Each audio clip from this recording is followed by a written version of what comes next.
Que Dios bendiga a todos los oyentes de nuestro programa institucional Palabras para una vida abundante. Bienvenidos a este espacio de edificación espiritual. Hoy les voy a hablar de los bienes que nunca se agotan. Esperando que al final de esta reflexión todos ustedes logren tener claro que el gran suceso que sostiene la vida de las personas que le creen a Dios es el descubrimiento de los bienes que nunca se agotan. Los seres humanos fuimos creados para vivir de las cosas trascendentes. Uno de los grandes problemas de las personas materialistas es la condición pasajera de sus bienes. Es por eso por lo que cuando se trate de asumir una filosofía de vida, los creyentes hemos sido llamados por Dios a desarrollar profundidad.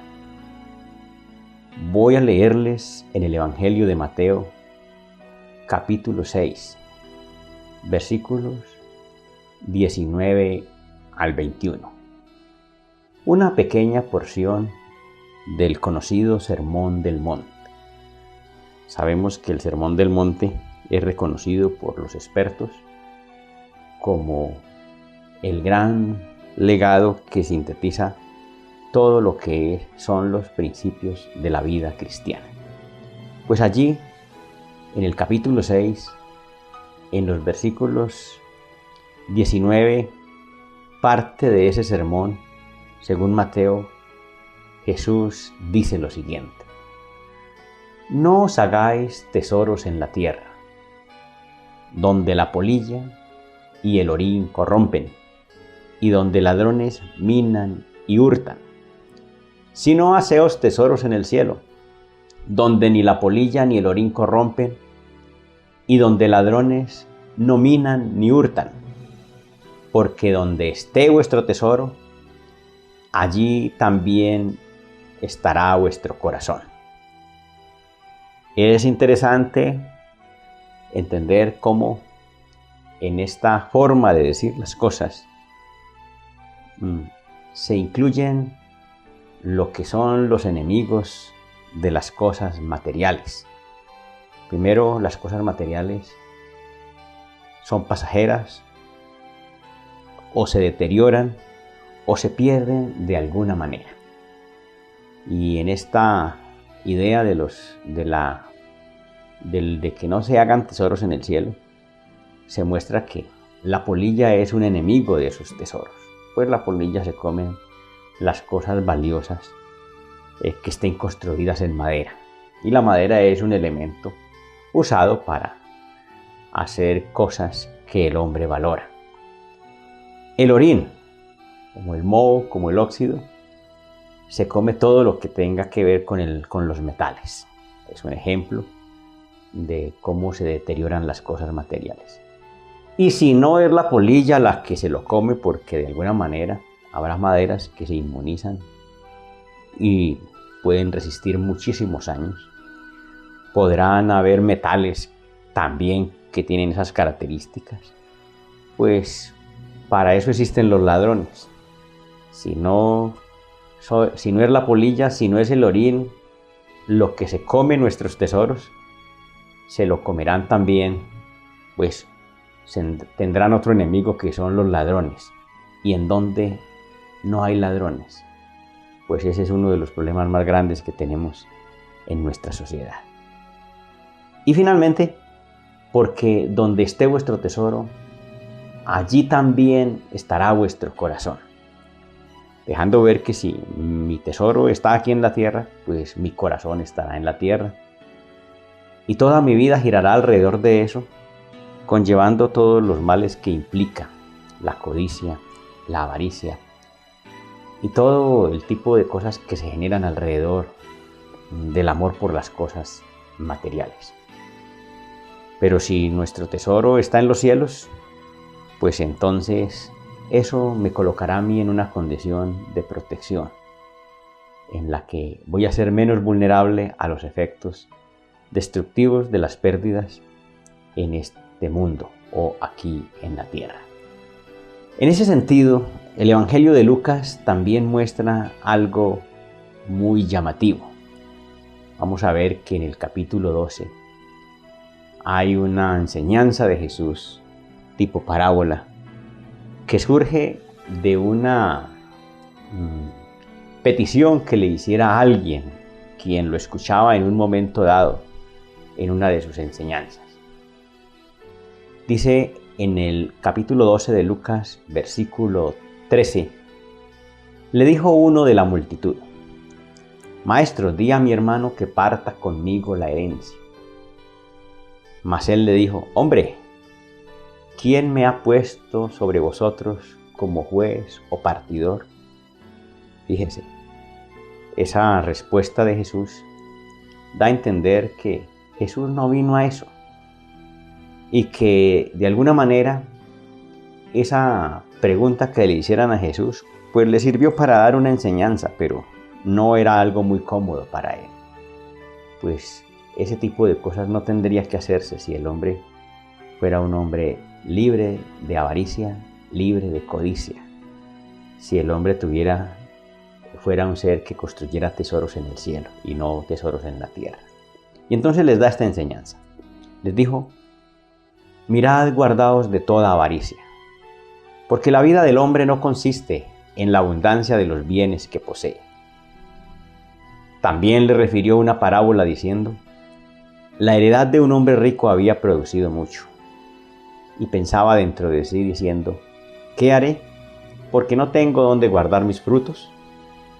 Y dijo: esto haré, derribaré mis graneros y los edificaré mayores. Y allí guardaré todos mis frutos y mis bienes. Y diré a mi alma: alma, muchos bienes tienes guardados para muchos años. Repósate, come, bebe, regocíjate. Pero Dios le dijo: necio, esta noche vienen a pedirte tu alma, y lo que has provisto, ¿de quién será? Así es el que hace para sí tesoro, y no es rico para con Dios.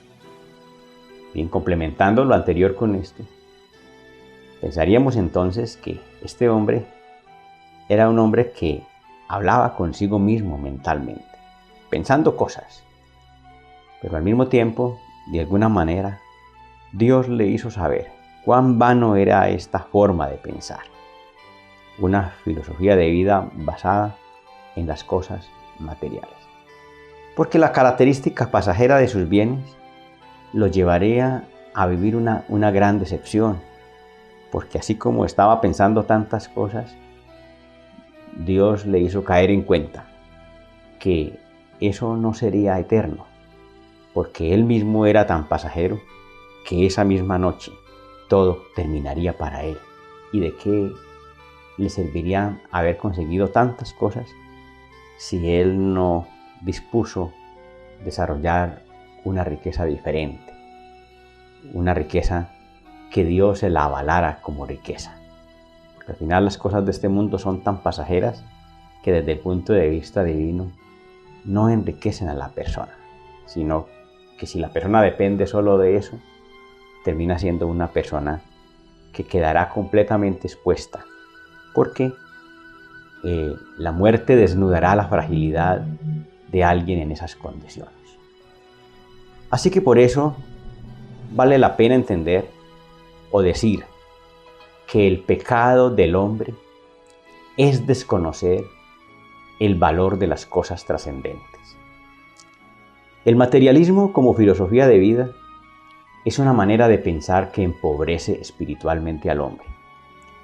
Y es por eso por lo que inevitablemente la gente se pierde y hacen perder a quienes los vean como referentes. Muchas personas alrededor que tienen esa filosofía de vida materialista, pues se pierden porque quien piensa así y tiene la oportunidad de conseguir mucho dinero, en esa forma aparece la altivez, aparece la soberbia. La persona comienza a verse como superior a los demás y esa visión de la vida es excluyente. Y cuando esas personas aportan algo, lo aportan desde la idea de que ellos son necesarios, porque ellos son los que salvan, ellos son los que solventan, ellos son los que hacen algo por los demás, se sienten indispensables y de esa manera ya tenemos una perspectiva espiritual que empobrece. Y quienes copien esa manera de vivir, quienes por parentesco pueden ser hijos, terminen viendo las cosas así, pues de igual manera van a terminar perdidos, demostrando que esas personas no tienen más que dar y al final ni siquiera lo que tienen es de ellos, porque la vida les confirmará que eso es así. Hay un llamado de atención en el libro de Apocalipsis, capítulo 3, en los versos 17 al 20. Uno de los mensajes a una de las 7 iglesias de Asia, en este caso el mensaje a la iglesia de la Odisea. Y por lo que vemos parece que era una congregación de gente muy pudiente, y el problema de ellos es que eran muy superficiales, se habían vuelto muy materialistas, y el llamado de atención es a que reaccionen. Dice de esta manera, Apocalipsis 3, 17 en adelante. Porque tú dices, yo soy rico y me he enriquecido y de ninguna cosa tengo necesidad. Dice, esa es la sensación de una persona materialista y que por su mentalidad materialista llega a conseguir alguna cosa. Siente que es una persona sin necesidad, ni siquiera necesidad de Dios. Y fíjese la confrontación que se le hace. Y no sabes que tú eres un desventurado, miserable, pobre, ciego y desnudo. Es decir, espiritualmente es una persona que no tiene nada, absolutamente nada que dar, por eso esa descripción. Desventurado, miserable, pobre, ciego y desnudo. Esa es la connotación que se le hace a una persona materialista que consiguió, que tiene mucho, y esas condiciones le han distorsionado su realidad. Cuando de fondo es una persona supremamente pobre espiritualmente, y por eso esa confrontación. Y entonces el escritor del libro le hace este llamado. Por tanto, yo te aconsejo, de parte de Dios, que de mí compres oro refinado en fuego, para que seas rico, ¿sí? Bienes trascendentes y vestiduras blancas para vestirte, ¿sí? Que se cubra como debe ser y que no se descubra la vergüenza de tu desnudez, y unges tus ojos con colirio para que veas, porque es que estás ciego, es decir, la codicia enceguece, la avaricia enceguece.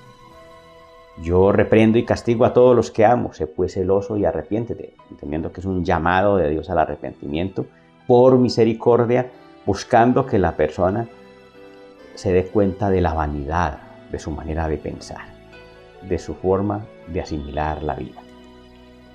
En la primera carta a Timoteo, capítulo 6, versos también 17 al 19, y que en este capítulo previamente se ha dicho que raíz de todos los males es el amor al dinero, y que la codicia ha destruido a muchas personas, e invita al que recibe la carta a que huya de esas cosas.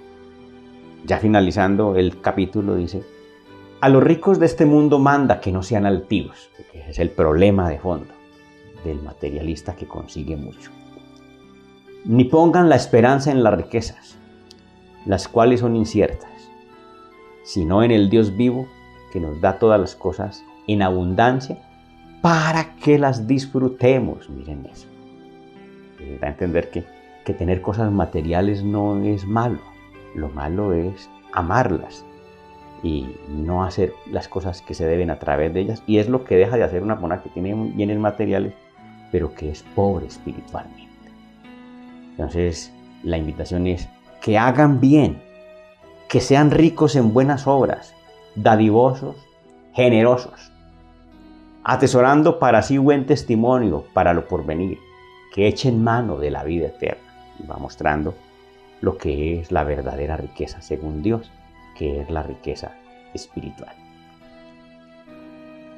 La gran diferencia de los creyentes son los bienes que nunca se agotan.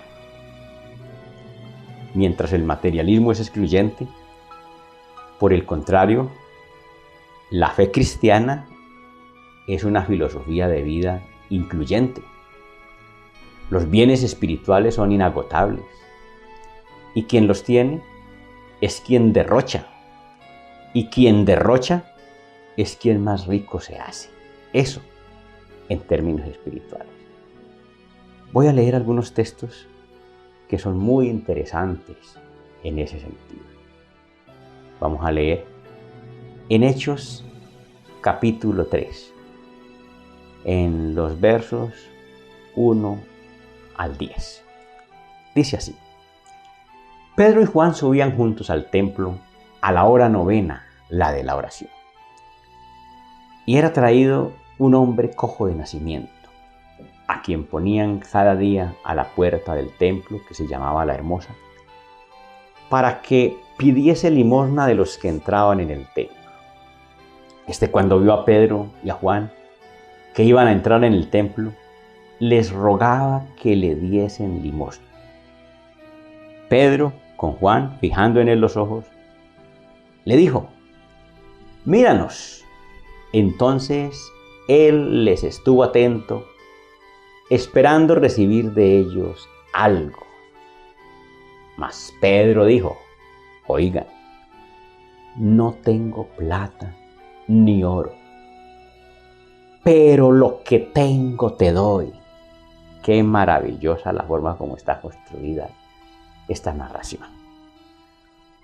Lo normal y lo común es que esa persona en esas condiciones de indigente o de pordiosero estaba esperando de ellos una moneda. Pedro dice: no tengo nada de eso, ni plata ni oro, pero lo que tengo te doy. En el nombre de Jesucristo de Nazaret, levántate y anda. Y tomándole por la mano derecha le levantó, y al momento se le afirmaron los pies y tobillos. Y saltando se puso en pie y anduvo y entró con ellos en el templo, y andando y saltando y alabando a Dios. Y todo el pueblo le vio andar y alabar a Dios. Y le reconocían que era el que se sentaba a pedir limosna a la puerta del templo, La Hermosa, y se llenaron de asombro y de espanto por lo que le había sucedido. Ese acontecimiento, ese suceso de estos hombres a nombre de la iglesia, enriqueciendo a una persona que vivía en unas condiciones lamentables, de una manera tan extraordinaria. Eso no lo paga ningún dinero del mundo, eso no es posible a través de la riqueza material. Y cuando entendemos el trasfondo teológico de un texto como estos, entonces nos damos cuenta que hay cosas que no tienen precio, pero tienen un valor incalculable. Esos son los bienes que nunca se agotan. A Pedro y a Juan jamás se les agotó su disposición de servir. Siempre fueron enriquecidos, como es enriquecida la iglesia.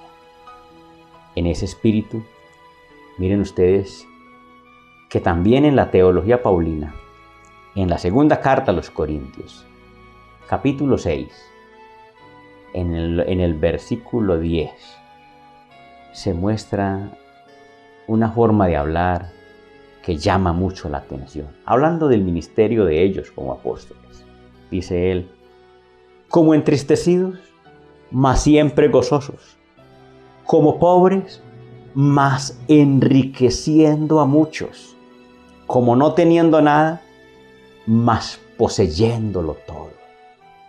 ¿Se dan cuenta? La trascendencia está rodeada de bienes que nunca se agotan.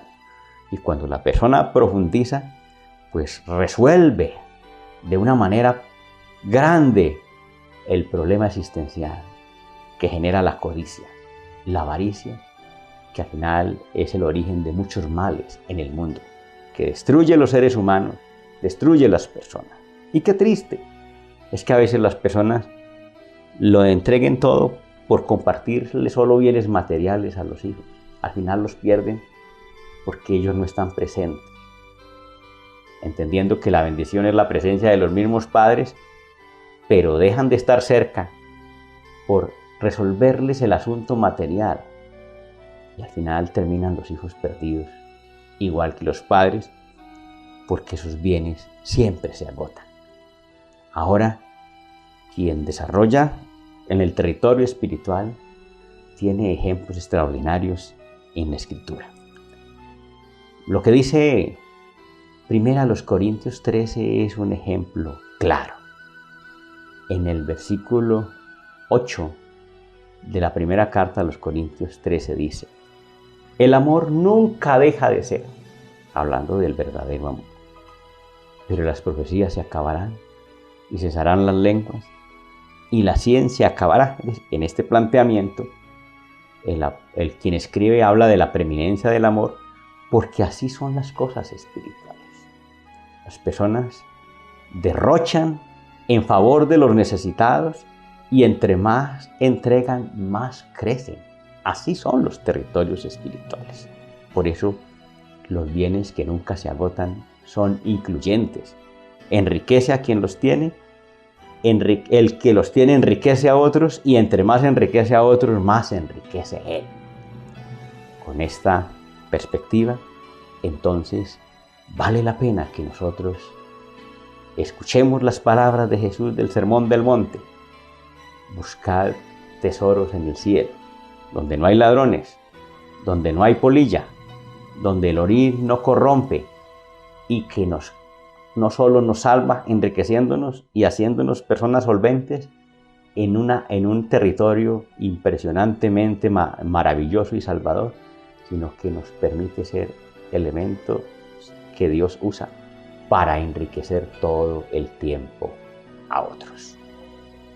Buscar lo trascendente es nuestra manera de vencer uno de los males más grandes que azotan a la humanidad, que es la codicia. Entendiendo que quien espiritualmente se enriquece, en todo tiempo está en condiciones de enriquecer a otros.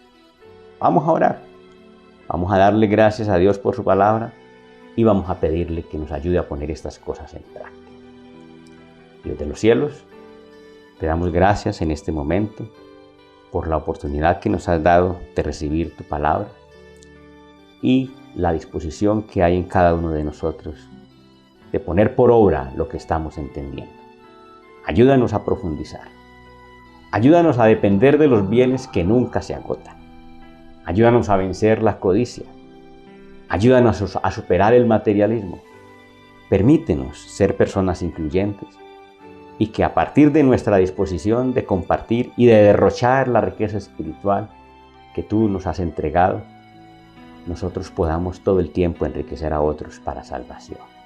Dios de los cielos, estamos en tus manos, en el nombre del Señor Jesucristo. Amén. Que Dios les bendiga, hermanos y amigos. Ha sido un gusto estar con ustedes.